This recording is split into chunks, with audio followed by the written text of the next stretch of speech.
rather than two presentations. So it's all one presentation, really. Is that okay? Yeah, that's fine. That's fine. And the first slide shows you, I suppose, the theatre of operations for me. It can be European-wide. Most of my work is in Ireland, although I've done some investigations offshore as well. And the map there that you see is one of the very latest megalithic maps of Europe, although there's a current project to improve on that, and that is underway as well at a European level. But what you see there are a high density of dots, each representing a megalithic monument. A megalithic means large stone, obviously. Yeah. And we have many, many thousands of these monuments scattered across the whole of Northwest Europe, especially. And last month, actually, I was down in the south of Spain, and north of Malaga, the Antequera megalithic tomb complex is well worth a visit. And that's just a frontal shot of the largest dolmen, as they call them, although that's not a term we use, which is a megalithic tomb which dates to about 3,800 BC. Wow. So extraordinarily early in the megalithic tradition. And what you've got there are the large entrance features, a passage into a burial chamber. And what's fascinating about this particular monument is that when you're inside looking out, the orientation and viewpoint is on a particular mountain about, say, 8 or 9 kilometers away, which presents a profile of a human face in recline. And it is extraordinary that they chose this particular location for the tomb, so that when you view the monument in that particular direction, it is facing this human face, anthropomorphic.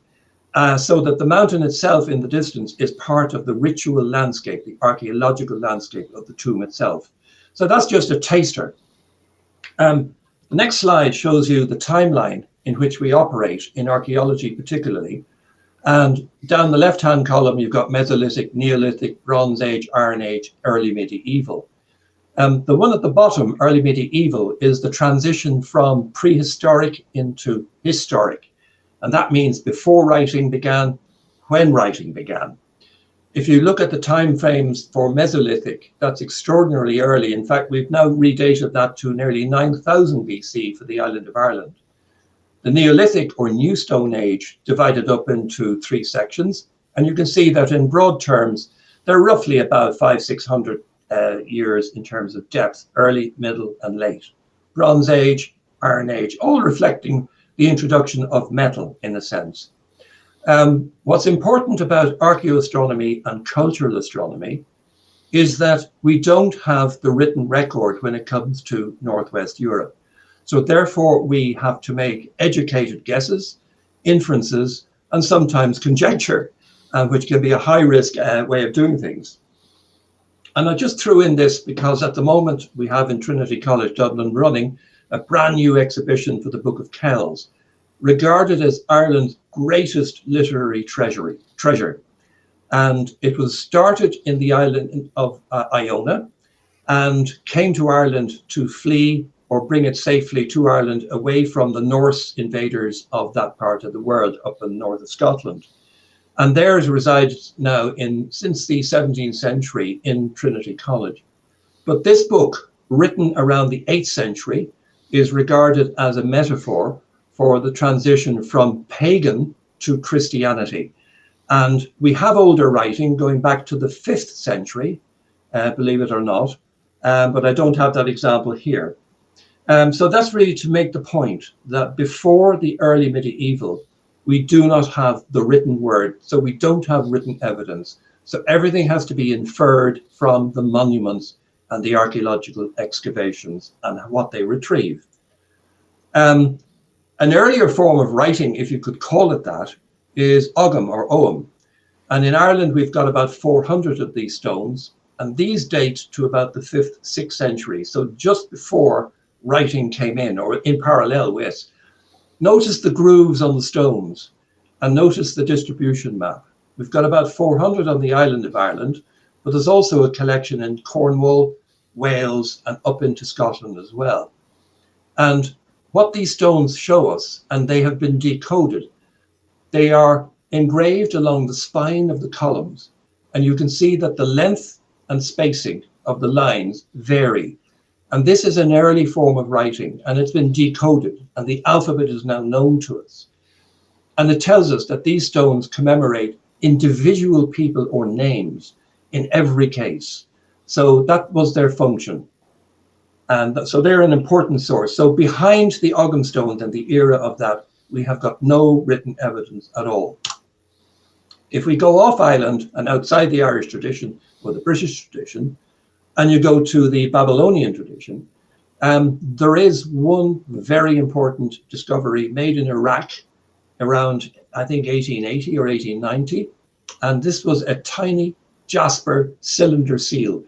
And it measures no more than about 10 centimeters in height. It is very small, and you can see the original on the left. And what the British Museum have cleverly done is they have rolled this cylinder on a bed of wax, and they have lifted from the wall of the cylinder this incredible impression. And if you notice, what's obvious on this is down the right-hand side, you've got cuneiform text. So here you have a very ancient script, or pictogram, if you wish, and that has been decoded as well. And astronomically, there is embedded in this particular image a great indicator of the importance of the lunar phase and the crescent phase of the moon. And generally, in terms of lunar studies in prehistory, it is the first appearance of the new crescent that signals all sorts of interesting and important things, including for calendar and timekeeping. But what you have in the engraving is a procession towards a deified god king who is seated on a throne. And if you look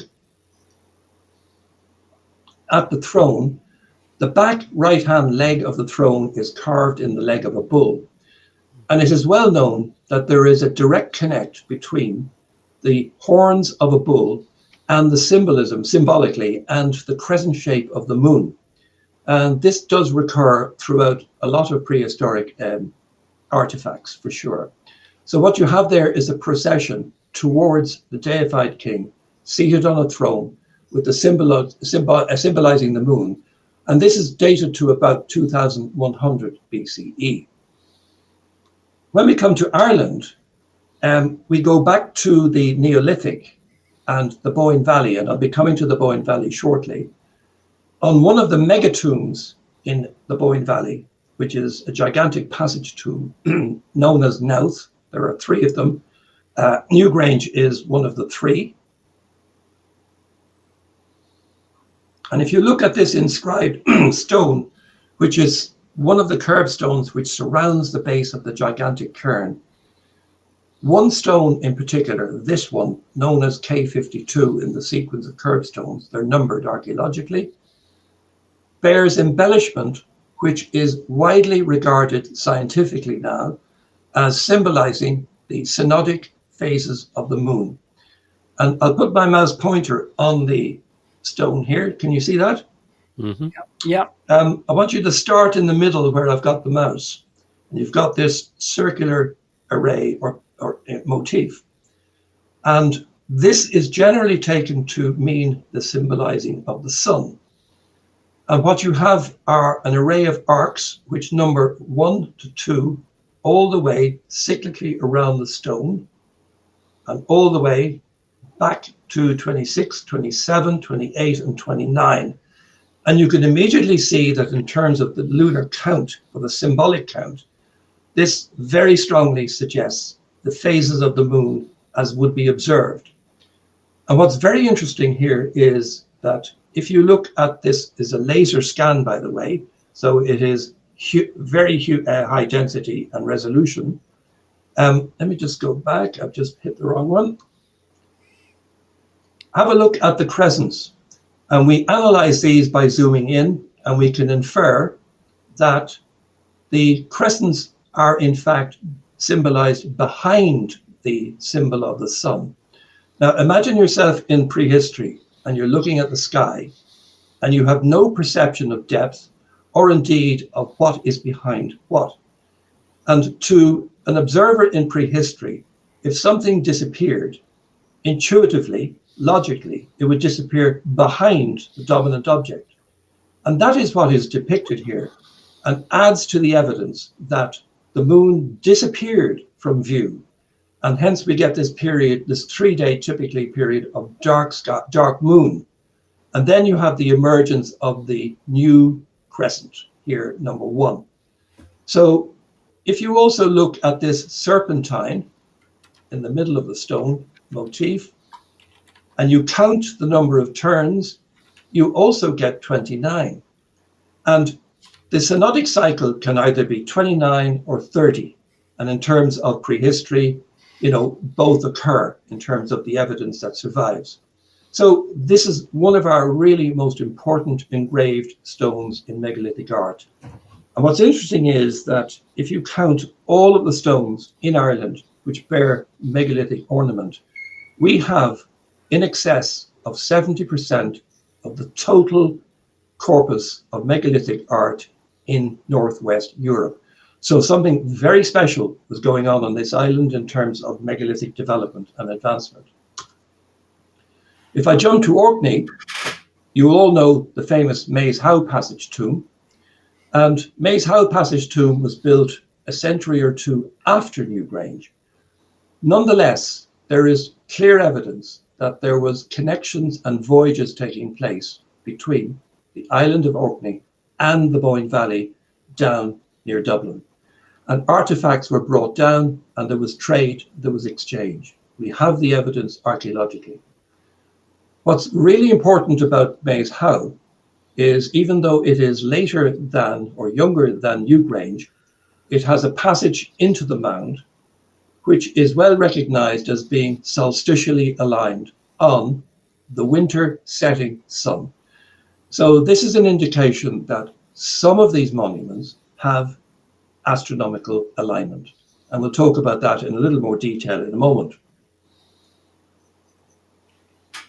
It's important to also say that not every monument is astronomically aligned, even though a lot of the pundits would wish it to be so. Not the case, unfortunately. And my own work on the alignment of passage tombs in Ireland throughout the whole island would indicate that just a small number are astronomically aligned. Others have interesting alignment on other things in the landscape. So that's the distribution map on the right of the passage tomb tradition. Now, what I should also mention here is that in archaeology, we classify or create a typology of tomb types. And there are many different tomb types.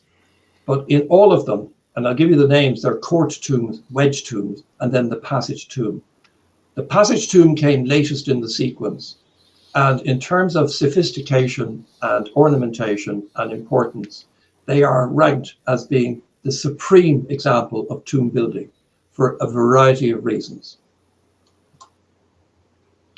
If we come down to the Boyne Valley, which I've mentioned earlier, Orkney being way up to the north, about 800 kilometers away, and it flabbergasts me to think that in the Neolithic, seagoing voyages were undertaken at that time over that distance. So there was contact, there was exchange, and the artifacts prove it.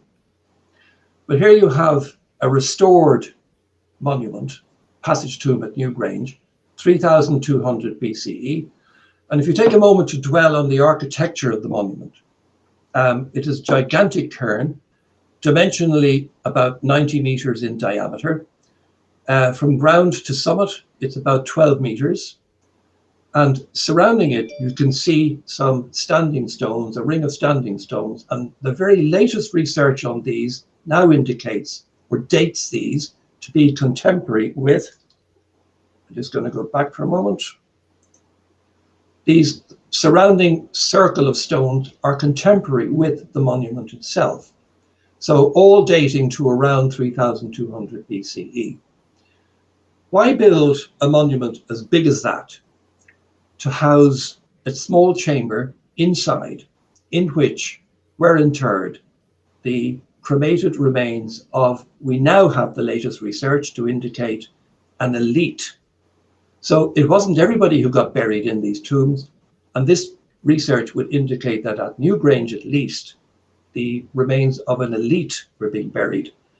There's also evidence to show from ancient DNA and genomic analysis now, a very controversial theory, but backed by the genomic evidence that there was incest practiced in order to probably preserve the royal line. And that has a parallel in Egypt, interestingly. The references are given and they're at the end of my talk. So inside you have a burial chamber, but outside you have this incredible frontage of quartz.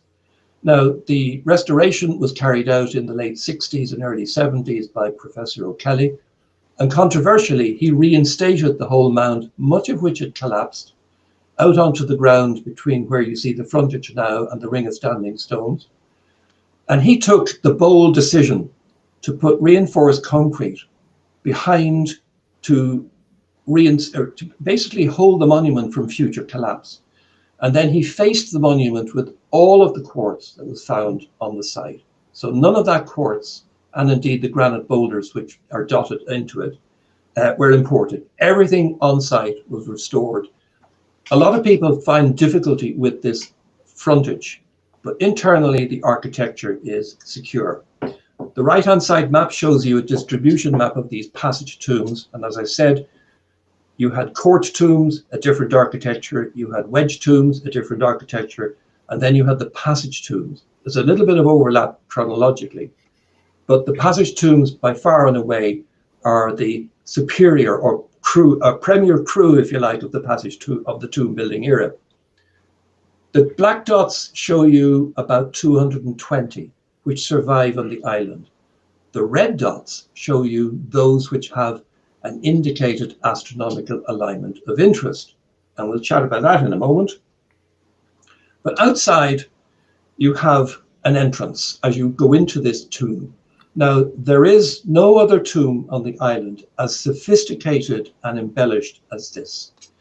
And outside, you also have shadow casting phenomena, which I'm simulating here, so that seasonally, at key times in the year, depending on the alignment of the sun, the shadows are cast by the standing stone, one after the other, onto the curved stone at the entrance.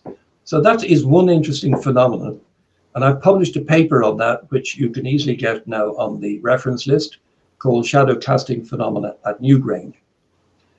But what you have here is a symbolically important entrance. And look at the sophistication of the carving on this stone. 5,200 years old, a little bit eroded by weathering, but still holding its own. And it gets covered at night, you'll be glad to hear, with protective covers. You have a door stone on the right-hand side. You can see that there with my mouse pointer. And then you have an entrance passageway. And that leads for 19 meters inside the tomb to a burial chamber. Overhead, you have a lintel stone. And most importantly, you have an additional opening called the roof box. And that is a slot, which from when you're inside the tomb, you can look out at ground level and see the horizon. Now, no other tomb on the island, or indeed in Europe, has such a construct. This is unique. And I'll take you next on a journey into the tomb. And this is a laser scan. And we'll take a walk through, and you'll get the idea of what a passage grave or tomb looks like as you climb through the doorway and up the passage for 19 meters. And you have orthostats or standing stones holding up the roof and lintels. And now we're entering the burial chamber. And the shape of the ground plan or the shape of the burial chamber is cruciform or cross-shaped, a right-hand recess, an end recess,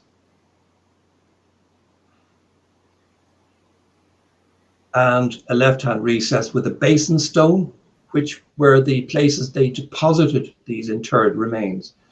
And then you've got the incredible architecture of a corbelled roof with a capstone sealing off the entrance. Now, floor to ceiling, that is 6 meters high. A little bit higher than your average living room, I guess.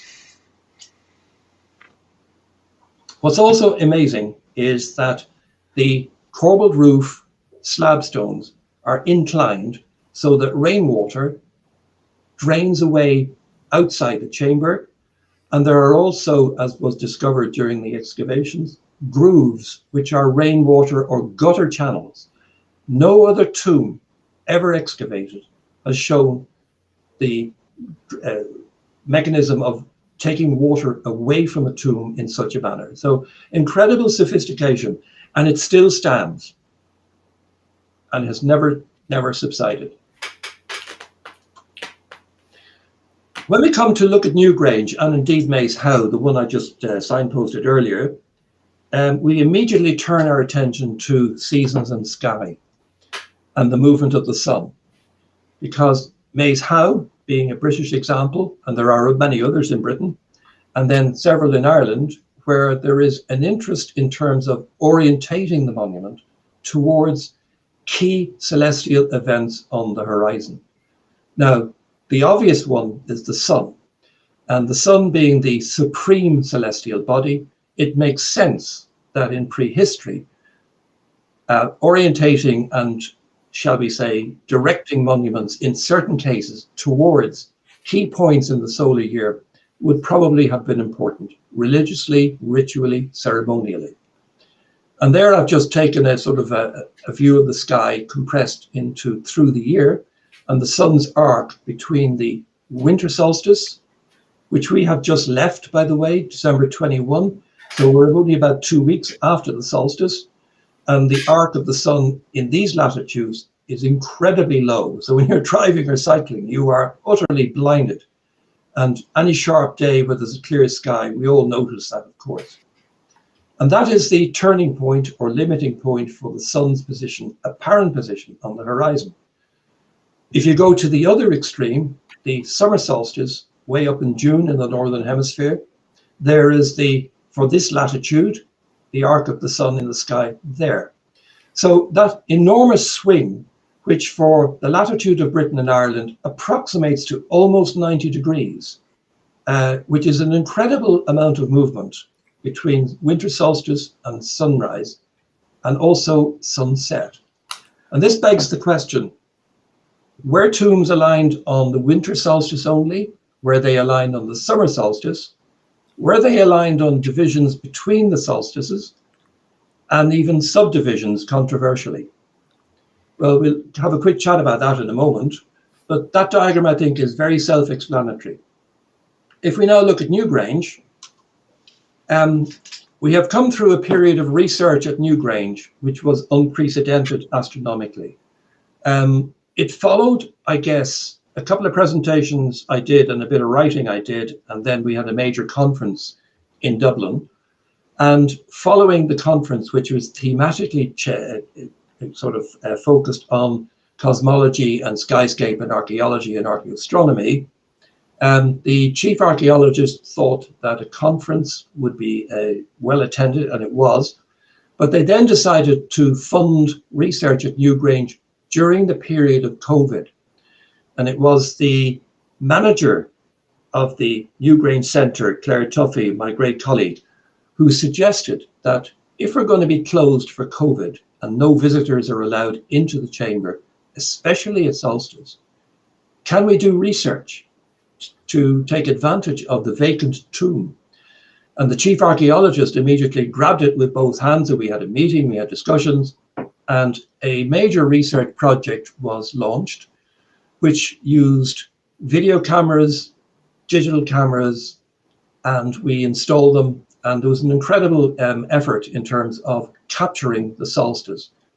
For the very first time, a video camera was installed in the roof box so that you had a view out towards the horizon of the rising sun at the winter solstice, as seen for the very first time. And this was transmitted live in subsequent web broadcasts and live streams, which I've been privileged to be part of. I've also published in Archaeology Ireland the preliminary results of the research project. And on the left there, you see that it made the cover, which is always a great thing, actually. And what is solstice?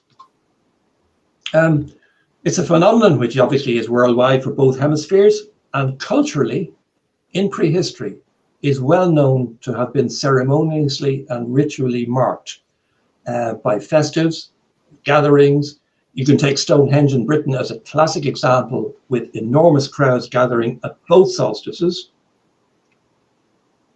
For a long time, solstice at Stonehenge was celebrating the summer solstice, and I think it was archaeological investigation of the great trilithons discovered through micro laser scanning that one side of the approach into Stonehenge was unrendered, and the other was very rendered in terms of micro polishing.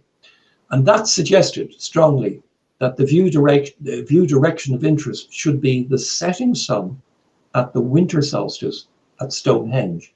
But regardless, people gather for the sun in the summertime, and they gather for the sun in the wintertime at Stonehenge.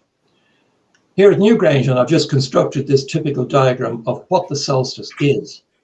And if you start to observe the sun from a particular location, you're in a fixed position, and you're looking at your horizon, and ideally you've got some reference markers. They can be mountains, they can be trees, as long as they're in the distance. And you make a mental note of the movement of the sun, the apparent movement of the sun on the horizon. You will notice that 20 days out, which is where my mouse is, the sun is at 128.5 degrees. 15 days out, it has, in the period of 5 days, moved 2 or 3 diameters. In another 5 days, that movement or apparent movement is less. In the next 5 days, it is considerably less. And clearly all to do with the axial tilt and other factors. And then when you get to the winter solstice itself, you have several days on which you will have no apparent movement of the sun to the naked eye. Clearly, if you have a telescope on it, you would see it shift, but not with the naked eye. And what's also interesting with this diagram here is that if you take time into consideration and go back 5,000 years, the changes in the tilt of the Earth's axis, obliquity, makes or has an effect. And in prehistory, the sun would have risen about little more than 2 solar diameters to the right of its present position, if you're talking about the northern hemisphere. And that's shown in the next slide, where we have this obliquity cycle, which is 41,000 years long to complete. We're about halfway through that cycle at the moment, and the extreme limits between obliquity at one end of the maximum and the next minimum is about 1.6 degrees, and it varies from 22.5 to just a little over 24.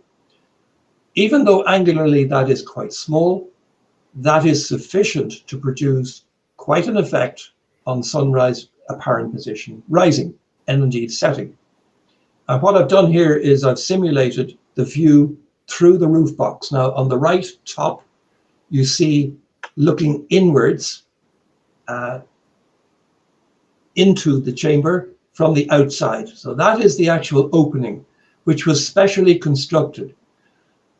Here's an interesting point about this roof box. The floor of the lintel, if you wish, has scratch marks.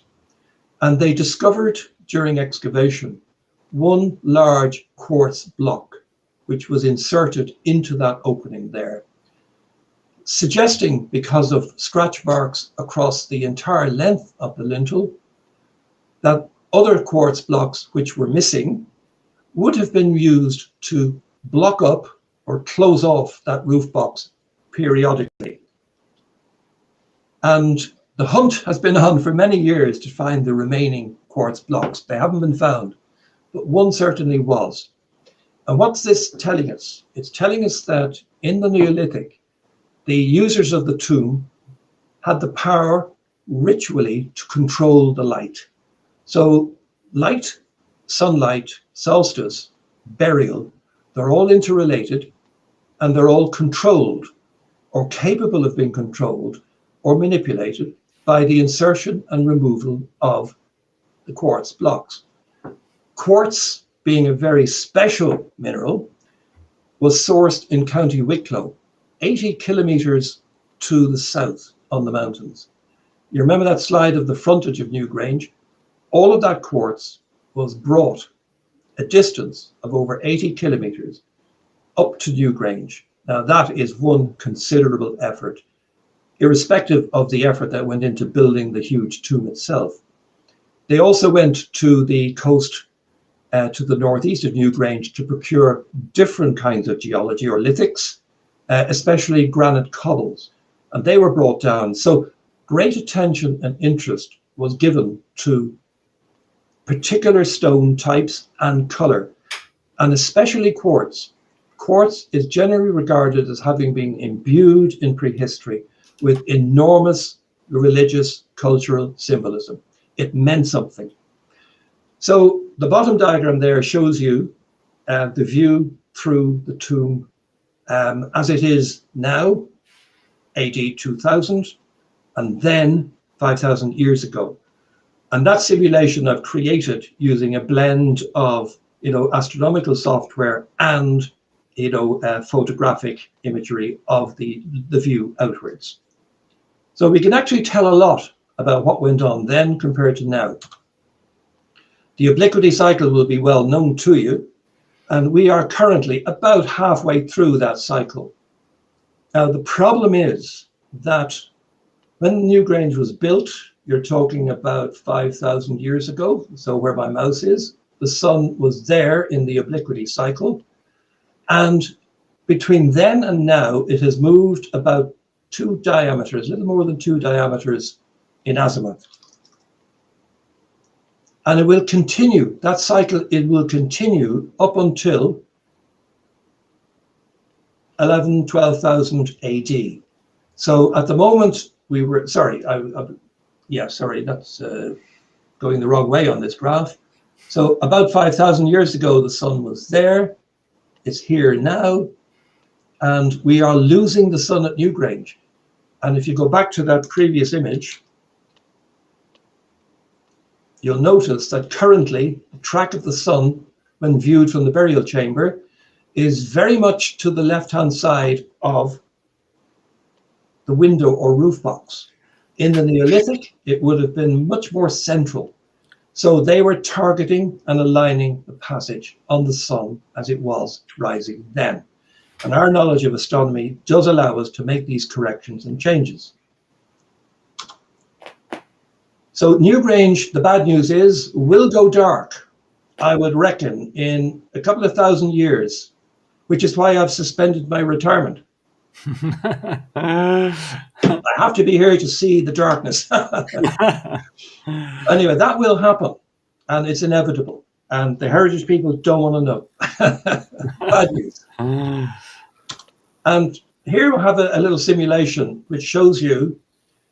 Here I want to put a nail in the coffin of the precisionists, who often argue that in the Neolithic there were precise astronomers who practiced, sky watching, and they may well have done so.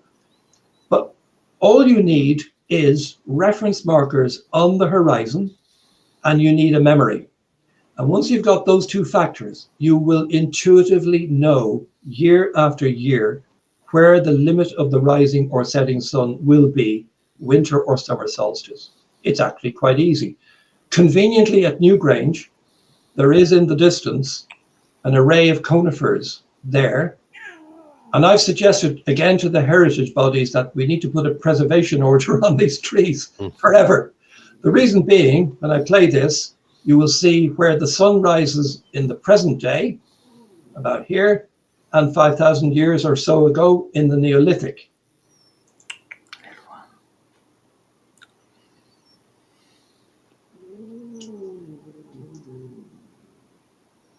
So bottom, you've got the Newgrange Neolithic sunrise. Top, you've got the present day. And you've got that shift due to the change in obliquity. All of which we can easily factor into any investigation that we carry out at a site. I think that makes the point clear and rather nice. Indeed. So those trees have to stay. So in terms of culture, in Ireland, we have a particular interest in the solstice. And we also have a particular interest in drinking. And someone created that. I think it had to be, anybody hazard a guess who might have drawn that? No. Kronig? Was the name Kronig somewhere? I've lost the credit for it. But Well, it's obviously it's one of the Simpsons, so it's Yeah, it is. Yeah. You're dead right. You're dead right. So, but it actually makes a nice point that, you know, here we have ceremony, time of year, significance, and solar illumination. But more seriously, part of the research and one of the results of the research project, which we were conducting in 2020, 21, and then the analysis in 22, 20, I've just written the final report for National Monuments, and hopefully that will become publicly available on their UNESCO World Heritage site soon. I published part of this, but on the left, what you see is a downward view from above, from a nadir pointing digital camera of the solar beam as it illuminates the chamber at winter solstice. And what you've got there, in fact, are two types of light. You have the lesser, which is the ambient light, which is there pretty well all day. But here you have, for a period of about 20 minutes, this shaft of light, which currently, in the current obliquity cycle, is like this. But when you get a clear sunrise with zero cloud and you get a sharp day, it is spectacular. And people inside the chamber just go to pieces emotionally. I kid you not, it's incredible. And to be there on a lottery ticket for the days in question, and by the way, this occurs the fullest extent of the illumination. It does last for about 3 to 4 days, 5 days. Thereafter, before it or afterwards, it begins to wax or wane. And we know that there is light in the chamber for considerably longer. But at its peak, you get this phenomenal sun dagger or light beam. Now, what's interesting is on the right-hand side, I'm using some of the astronomical simulations, etc., to recreate what the sun path or the sunbeam would have looked like in the Neolithic. And we can infer reasonably with certainty that it would have pushed through to the end recess. And a colleague of mine, Professor Tom Ray from the Dublin Institute for Advanced Studies, who's an astronomer, has done work on this some decades ago, and he has shown that geometrically this would have been the case as well. So the beam would have been wider, would have penetrated to the end of the recess, and here you see the cruciform architecture, a very special kind of chamber. And here you have the basin stones into which the remains of the interred elite would have been placed. And then you have seasonally, once a year, the removal of the quartz blocks, allowing perhaps the light to penetrate for a period of days. And of course, that raises a big question about probability of all of these tombs. And we can bring in statistics into this at a very basic level or a very high level. And I collaborated with a colleague of mine at Bournemouth University, Dr. Fabio Silva, who's developed some very good software now for analyzing probability. I did the basic histogram and he did it again. Mercifully, we agreed, and he superimposed on my work, his work. And what we see is there a significance test applied to all passage tombs. Now we have 136 where we can measure the orientation because the passages have survived. We can calculate astronomical declination, and that is a probability density analysis of astronomical declination. Have a look at the gray field. The gray field is the one above which we would like to see these blue peaks rise. Generally, they don't. So they are telling us that taken as a whole, the passage tomb tradition doesn't jump off the page in terms of definite probable astronomical alignment. But, and it's a big but, on the other side, you have one-offs. And Newgrange, for a variety of reasons, and here you've got, I put in the red line to indicate winter solstice, That's equinox and summer solstice. And, you know, you're just beginning to see a hint of significance emerging above randomness, which is what I want to say here. But archaeologically and structurally, we can argue for deliberate intentionality for Newgrange using a whole range of other factors. So that's kind of ending of my Newgrange presentation. And that brings us into what is cultural astronomy, which is my world, I guess.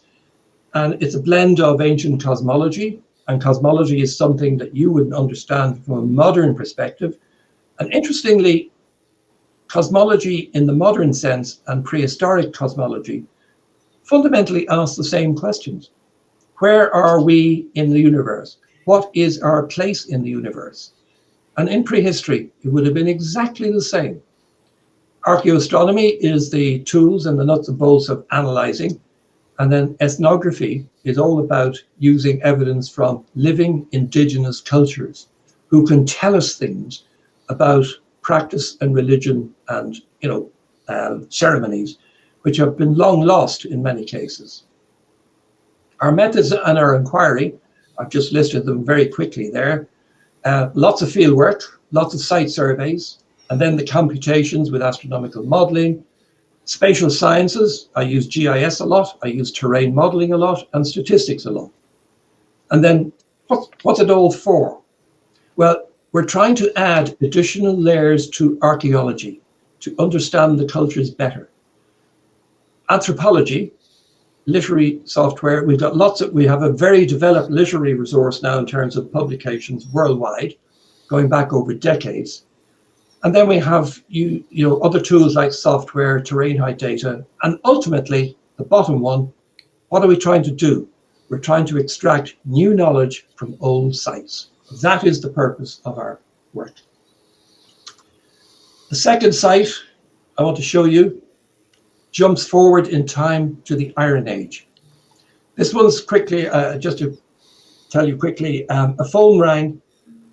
It was the excavation director of a site near a motorway or on a motorway development project. And they asked me to come and look at the data that they had retrieved from the site itself. And the site is in the townland of Lismullen, just west of Dublin, along the route of the now M3 motorway. And jumping forward, the site was dated to 545 to 190 BCE. So much, much later than Newgrange. So we're now in the Iron Age. It's worth saying that the Iron Age features not stone monuments, but timber structures. And for that reason, given the time depth, most of the timber structures disappear. They rot. No trace exists above ground. And for that reason, archaeologists love the term invisible people when they describe the Iron Age societies of that time, because it is so hard to get evidence of what they did and where they did it. In this case, I'll just show you I'm just going to flick one slide to the next. There's the motorway completed, and Lismullen is the site of interest. So that's after the motorway had finished.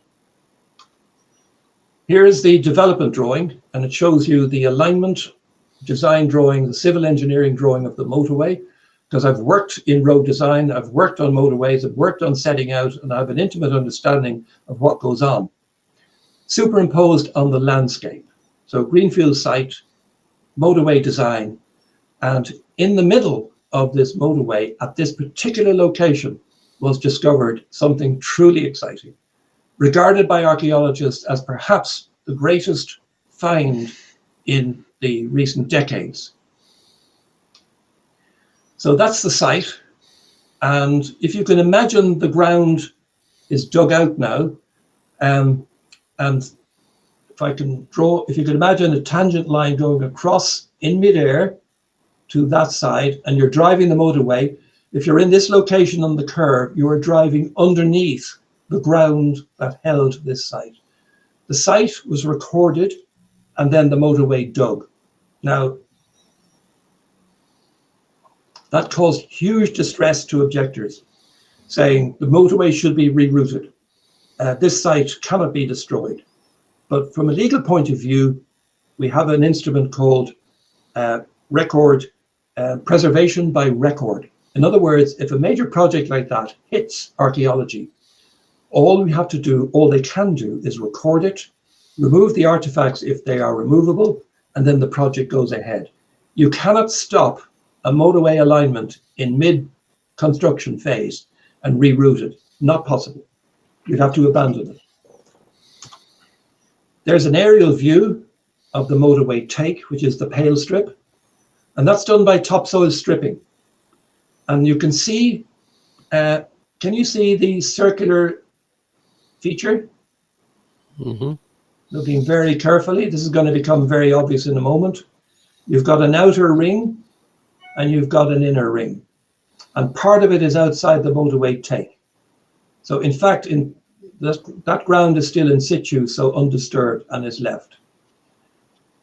Topsoil stripping is where the blade of the bulldozer carefully scrapes, with beady-eyed archaeologists on their hands and knees moving with the blade to see if anything can be detected. And it was one archaeologist whose scrutinizing, careful eye detected a coloration difference in the soil. That was it. That was it. And that coloration difference signified a post-hole socket, where in the Iron Age, a couple of centuries before BCE, there would have stood an upright post hole. So the bulldozer was told to stop, or to at least, scrape very carefully. And as they widened the search, ultimately more than 600 sockets were found in this area. And what you see there in that visual is a computer-generated extruding of the post holes above the ground to indicate their position based on the soil coloration difference. That's all there was. And the estimated height of the post holes based on the diameter of the sockets. And what you see there is an inner enclosure, a double ring outer enclosure, and an avenue of post holes leading to the outside of the outer ring. So essentially you have an inner ring or closure, a double ring outer, and an avenue. They are the elements of this structure. I was the recipient of a phone call from the excavation director to say that they were about to close off the project, but he had one last idea, which was not budgeted. And he said, there's no money in this, Frank, and we would like you to look at our data set, because I have a sense that maybe there is something astronomically important in the alignment of the avenue. So I asked them to send me the data set, and that's just a tiny sample of each post hole is numbered, and every post hole was surveyed by GPS, so centimeter precision on everything. So an incredible data resource, and it was retrieved by the excavation archaeologists with incredible care. And there you see a planimetric view of what was retrieved.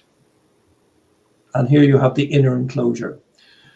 So I navel gazed on this data set for a day or two, and I immediately began to see that the potential of this data was potentially enormous and had not been considered and would have been overlooked had they closed the project. So I asked for the excavation team to meet, and I sat down, and to use the analogy of the Jaws movie, I said, you're going to need a bigger boat in terms of the inquiry that you have undertaken, you are missing out potentially on something very important in terms of the structure and the architecture. And here's a view of the inner and the outer. Have a look at the way they've done this. It's very good.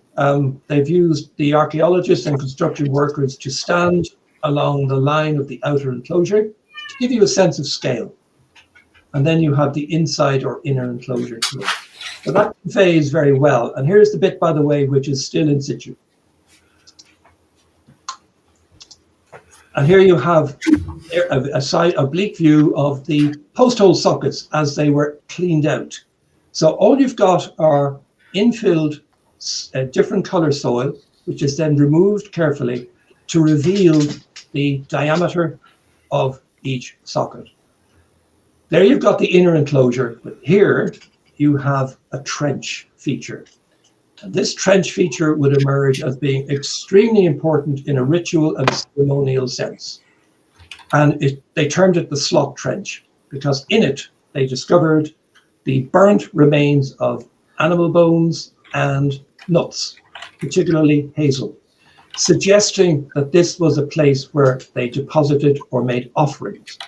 And therefore charcoal would have been burned, and the hazel or the bones would have been thrown in ritually, ceremonially. Now, where I came in on this project was at the very last minute. Have a look at the care and detail of any archaeological excavation. You have topsoil screening at the top right. I'm not going to read all of these, just scan them quickly. You've got radiocarbon dating, which gave us the date, bone analysis, soil analysis, geoarchaeology, retrieval of artifacts like beads or any metals. And the one thing that jumped off the page when I studied all of these was in particular the geoarchaeological, because that specialist said that for a site of this type, it was anomalously clean. There was nothing within the confines of the boundaries of the site. Normally, when you get a habitation site, you get rubbish, detritus. No burials, no deposition, no rubbish. This was anomalously clean. And that actually caught my eye significantly. So I suggested that the last element in this research should be geospatial, which would have been my expertise, and that I could bring archaeoastronomy, morphology, and metrology analysis to the data set they'd given me. So they were enthusiastic about me doing it, and I went ahead. And I began a series of stepped analyses of all of that spatial data. And the first thing I did was look at where is the geometric center of the complex. So I was able to use the coordinates and elemental mathematics to come up with the location of the center point of the structure. To my eye as a surveyor, this thing was constructed simply by having a center point and a length of rope to scribe a circle or a series of circles into the ground. And when I looked at my computed excavation centers using the various data sets, there was one post hole discovered in the middle of the site, which agreed pretty well with what I had computationally determined. So that gave me the confidence then to go ahead with more analyses. The first thing I did was I looked at the avenue, because the post holes in the avenue were so straight and in line, it was clearly evident that these were set out using a length of cord and banging in the posts along it. So a bit of mathematics and a bit of statistics and a bit of linearity fitting produced a result which indicated clearly that these post holes were intentionally set along a straight line and were parallel to each other to better than a degree, which was phenomenal, but would have been easily done in the time using a length of rope as a yardstick. No problem there. I looked at the spacings between the post holes in the various outer and inner enclosures, and there was good evidence to suggest that they were using some kind of yardstick to space the poles as they went around the enclosure. So it's beginning to build a picture that here we have a structure into which a lot of care and attention was invested to get it right. One of the things that was incredibly important and was a real discovery for me was, as a surveyor, if I had nothing but a length of rope and a peg, how would I construct this complex? Well, bang a peg into the middle, as you can see there. And with a length of rope, you could describe a circle, trace it, and bang in the posts. Similarly, from the same center, you could scribe a circle and bang in your post that way. But what was more important and fascinating was that if you looked at the proportions of the dimensions to each other in the structure, I was able to argue that if you take the inner enclosure as a radius and you scale it up 5 times exactly, you get the outer enclosure. If you halve the length of the rope, you get the width of the avenue. If you halve the length of the rope, you get the spacing between the outer posts of the entrance feature. If you quarter the rope, you get the gap space. So here was evidence that, oh, by the way, yes, the distance between the entrance to the inner circle and this slot trench was also half of that unit. So here we have the strong evidence that they were using a length of rope, halving it and halving it again to control the dimensions of the architecture, and also multiplying it by 5 to get the outer dimension. And all of this sat within a natural saucer-shaped hollow. So the whole thing was scaled so as to fit within the topographic feature. And I did carry out some hypothesis testing, and that analysis, which is all written up and in the references I've given you, we can be sure at a 95% confidence level that this was actually what was being done. Finally, the analysis of the axial alignment came into question, which was the original question posed by the archaeologists. Nothing was ever thought about the dimensional control, but they did ask about the axial alignment. And because it was kind of close to easterly, they said, is it the equinox? And I said, well, the equinox can be difficult in terms of solar position to determine, and maybe not, but let's look at it.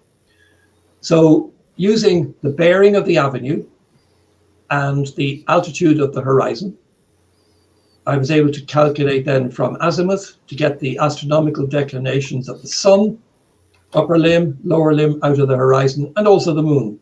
Now, if you look at the declination values for the central axis line, which is the red one, you can see there that astronomically, the sun's declination at solstice is plus or minus 21 and a bit.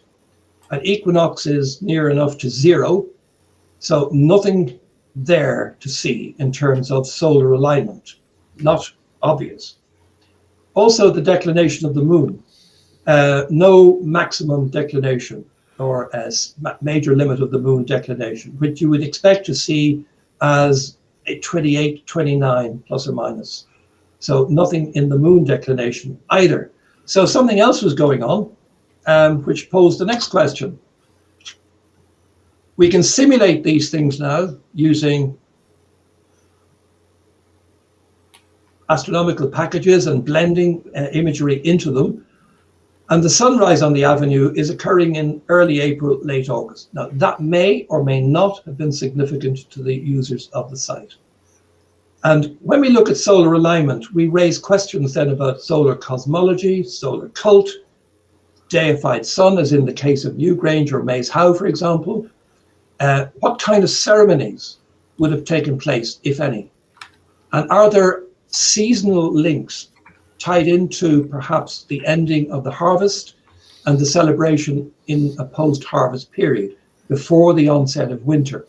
So in the solar sense, although the declinations didn't indicate any date of importance, they're the kind of questions I would ask.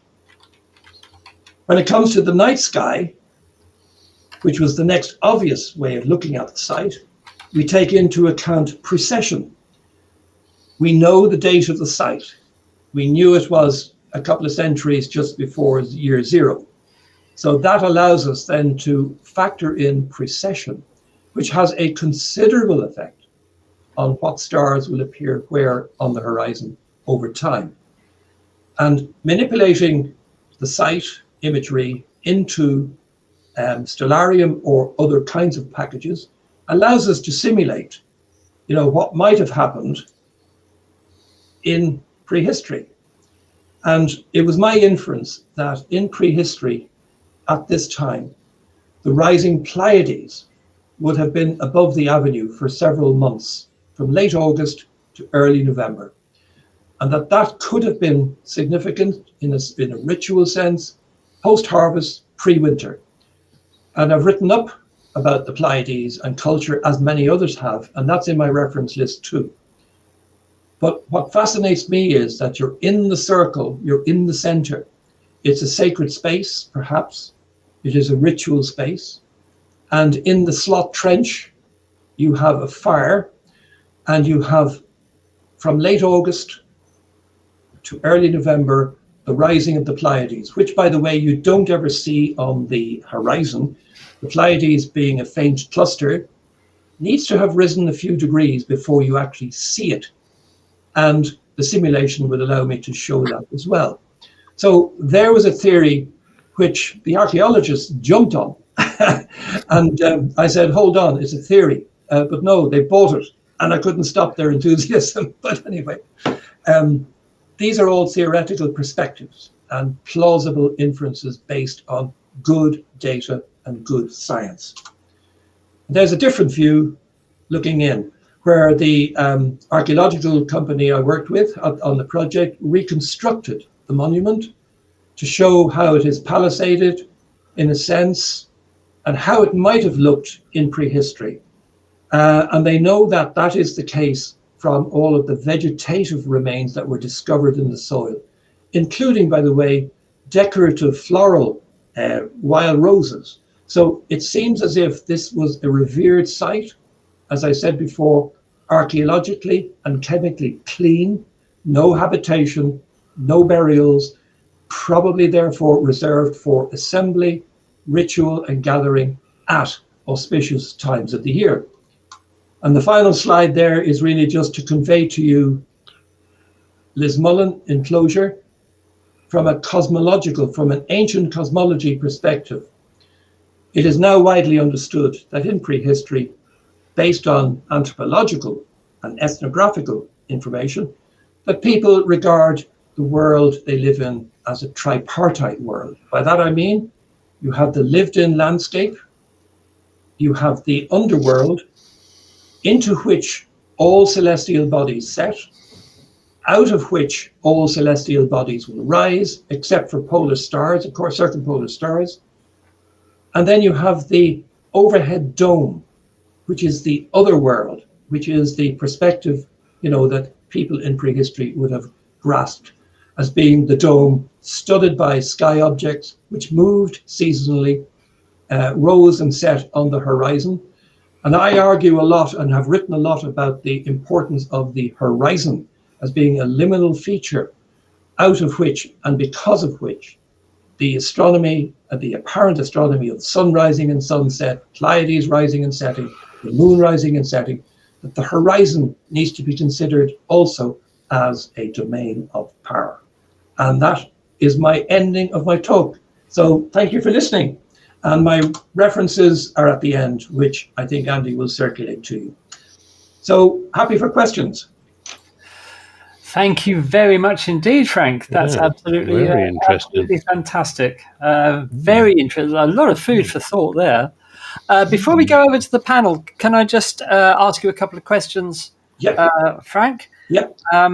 This one came in, it's on my phone, so apologies for that.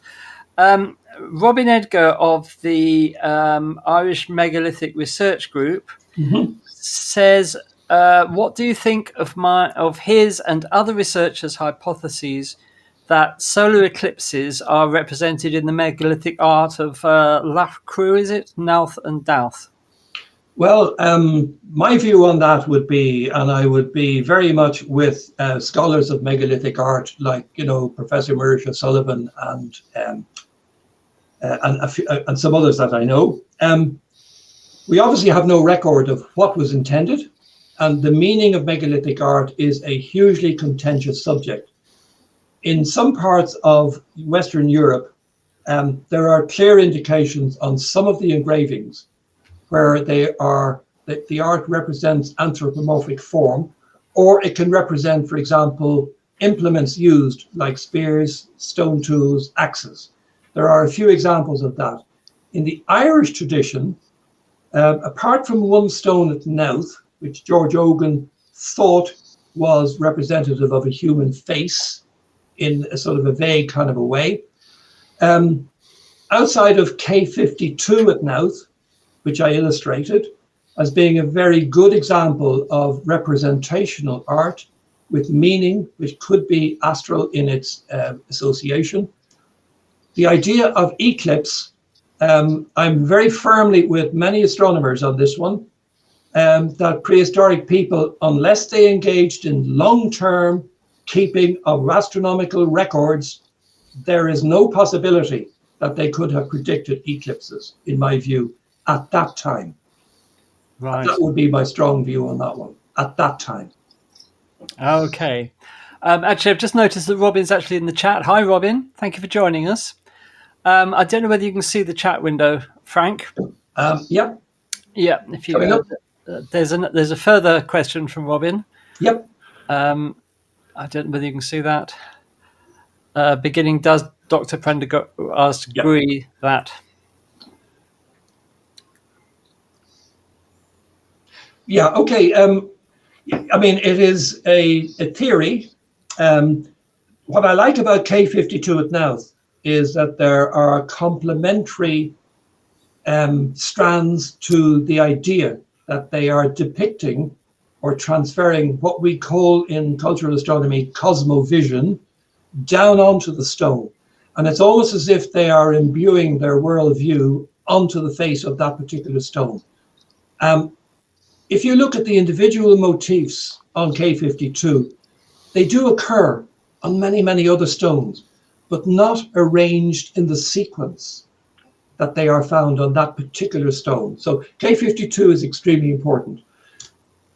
Taking that forward, you then ask the question, can any of those symbols be representative of solar elements? You know, the sun disk, the lunar phase, even star symbols, you know, because you look at the sky and you see something that twinkles and it's kind of almost jagged.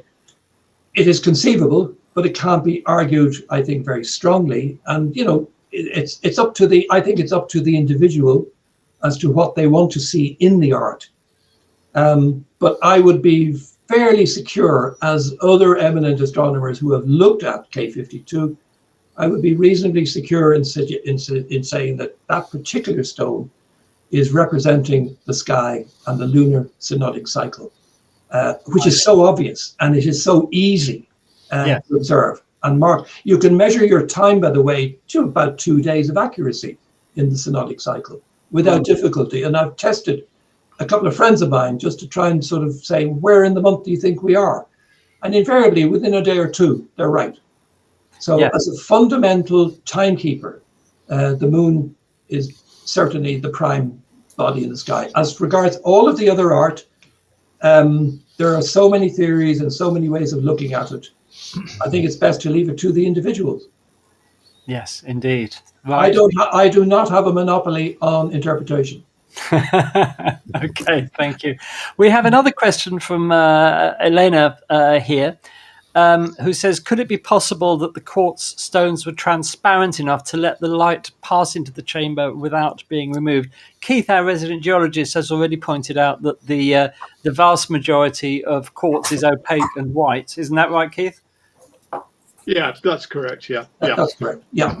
No, I mean, if you hold up a piece of quartz, unless you've taken a section, you know, as in, you know, for a microscope analysis, it is opaque. Absolutely is. But what is interesting about quartz is that in low levels of light, it appears to glow, and its brightness just absolutely is stunning in slightly darkened conditions. Yeah. There's another interesting thing I did. I was photographing another geological sample, which is white and also quartz, and I had it on the table, and I had my camera looking down on it in autofocus mode, and the camera couldn't focus because the sensors were penetrating the upper levels of the stone. and the zoom, it continued to zoom in and out as I was trying to photo. I had to revert to manual. Wow. And that was a revelation. That was a Wow. revelation. Interesting. Yeah, so someone should try that and verify it for me sometime. But That'd be an interesting experiment to do, yes. yeah, it was. And so in terms of the cultural symbolism of quartz and its ritual importance, that is well known, and it associates with so many monuments in terms of perhaps a burial, but it can also symbolize a lot of other things. And the way it's used at Newgrange and at Knowth, which is the sister, there are 3 megatombs in the Boyne Valley. Knowth entrance has a lot of quartz. On both of the entrances, there are two chambers at Knowth. Newgrange has only 1, but the amount of quartz at Newgrange far exceeds anything found at any site that I know of. Yeah. Yeah, because you say about the quartz being very white. They believe that also in Wiltshire on Salisbury Plain and all that, the underlying soil is mainly chalk. Yeah. And of course, when they did their burial mounds, they would be bright white, so they could be seen from quite a long distance. Absolutely. So there probably is some sort of link there. That the whiteness has some sort of like meaning to.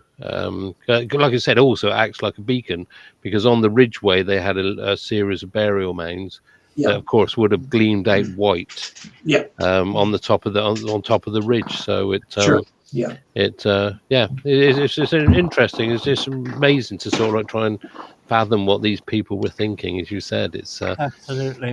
So there's a couple of comments coming up here about just solar eclipses in general.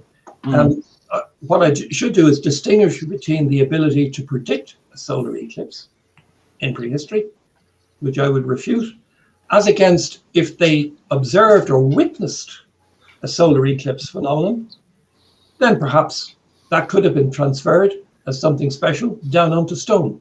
Yeah, absolutely. Yeah. Lou, I think, did you have a question? Well, I had a thought. A fascinating presentation. I appreciate your research, attention to detail.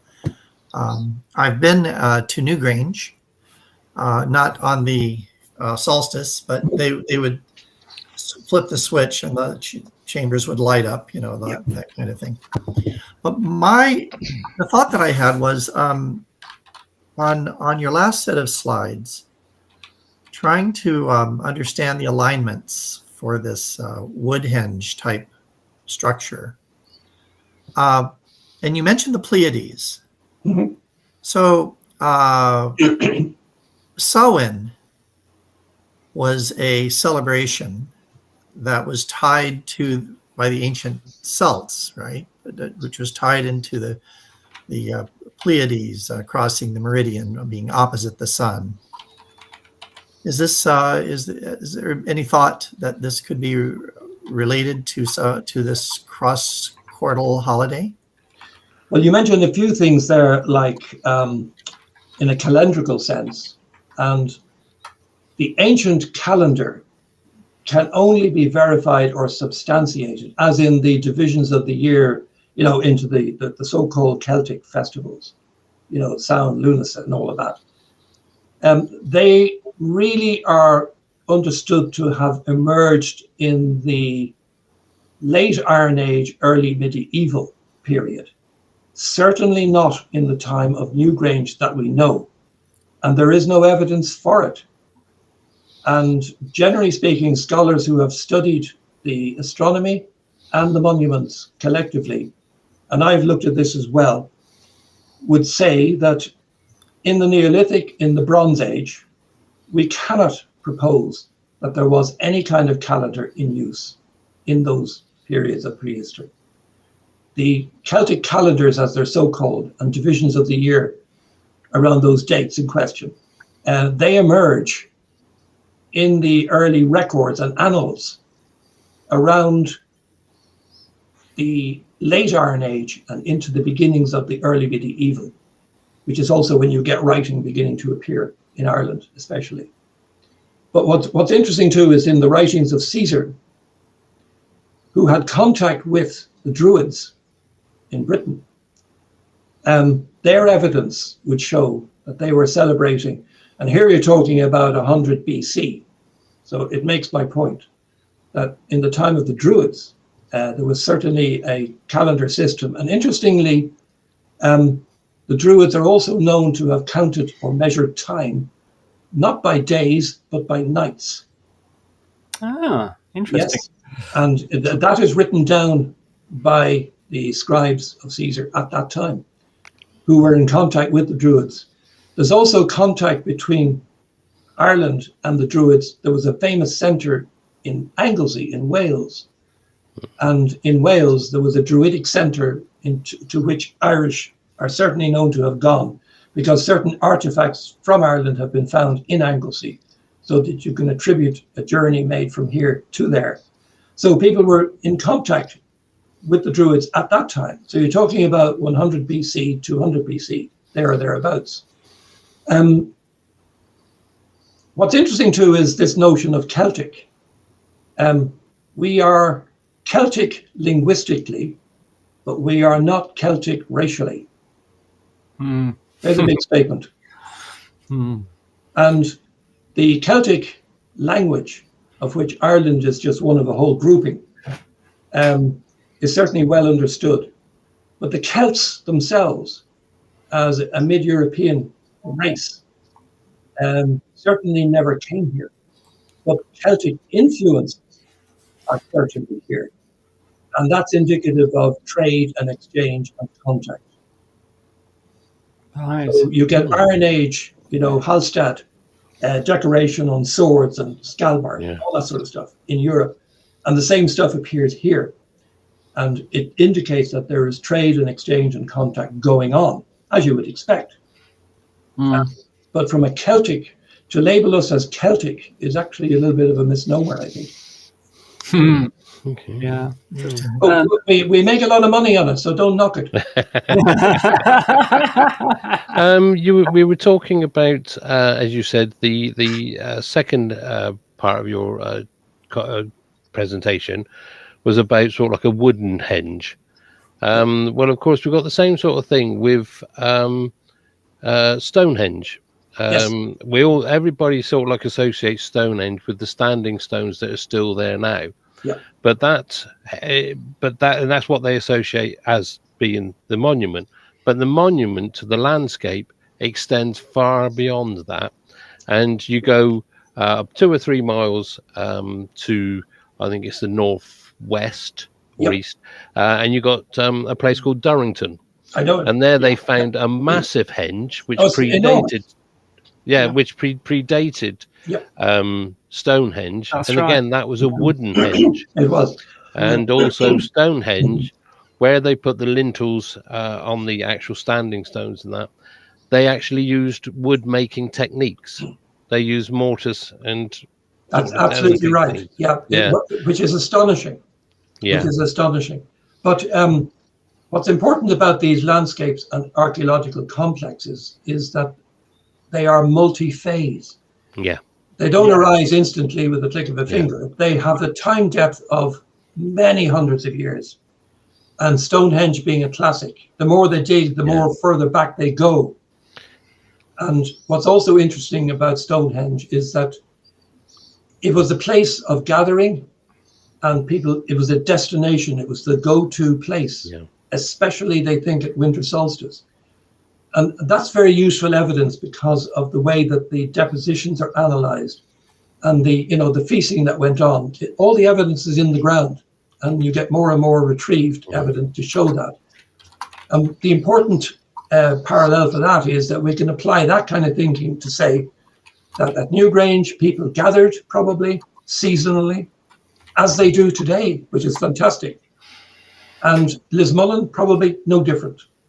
These would have been places for, local communities. Interestingly, with population, I'm often asked the question, what was the population of Ireland in 3000 BC?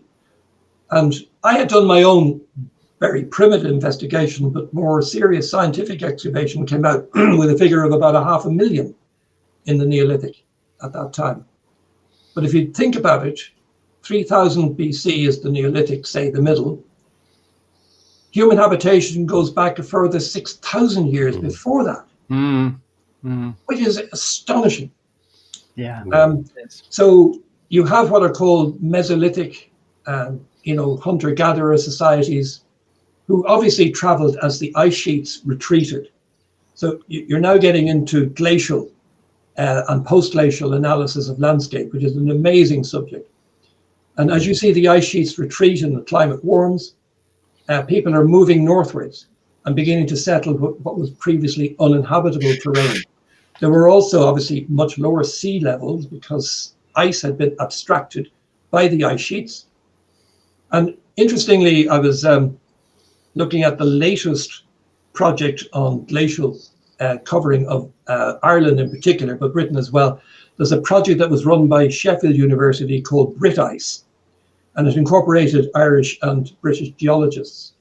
And if you look at the old geology books, you see that Ireland was covered to a depth of 2 kilometers of ice. Wow. Yeah. Now, hold on. Yeah, it's true. Yeah. And but not all of the island was covered.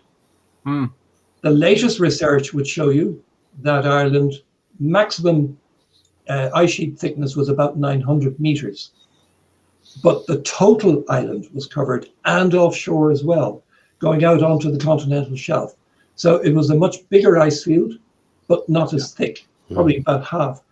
And the geological evidence is amazing because there's about, let's say, a dozen ice-free peaks above the 900-meter contour where there are no scratch marks. But as soon as you go below that level, you see scratch marks from the ice sheets evident in the bedrock. Yeah. And this proves the thickness of the ice sheet at that time. So that's a comparatively recent find. One I find fascinating. At Stonehenge, when they did geophysics surveys, they found these, what were seemed to be sort of like, they thought they were linear features and that they'd been man-made. But when they scraped it off, they found that these grooves were sort of like a bit wibbly-wobbly. And they, in the end, after investigation, they decided that was caused in the chalk by the ice sheets that covered that area. So the ice did come down a long way, and as you said, but we also had the land bridge between Britain and Europe. But I mean, I noticed Keith